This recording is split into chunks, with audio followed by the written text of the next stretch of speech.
दरम्यान भावना गवळी विधानसभा निवडणूक लढण्यास तयार असल्याची माहिती आहे। महायुतीने आदेश दिल्यास मालेगाव मतदारसंघातून निवडणूक लढणार असं त्या सांगतायत। भावना गवळी यांनी लोकशाही मराठीला ही माहिती दिली आहे। तर शिवसेना शिंदे गटाच्या भावना गवळी रिसोड मालेगाव विधानसभा मतदारसंघातून निवडणूक लढणार असल्याची माहिती आहे।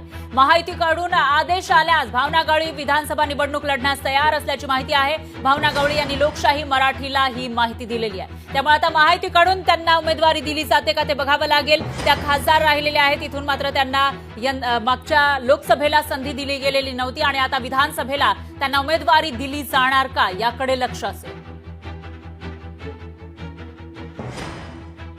रिसोड विधानसभा मतदारसंघामध्ये आमचे मुख्यमंत्री, आमचे मुख्य नेते शिंदे साहेब, त्यानंतर आदरणीय फडणवीस साहेब आणि दादा हे तिन्ही नेते मिळून जो काही निर्णय घेतील त्या संदर्भामध्ये जो निर्णय होईल आम्ही सगळेजण तशा पद्धतीने काम करू। या ठिकाणी ही शिवसेनेची सीट या अगोदर पण होती, म्हणून नैसर्गिक त्यावर ते दावा हा शिवसेनेचा आहे।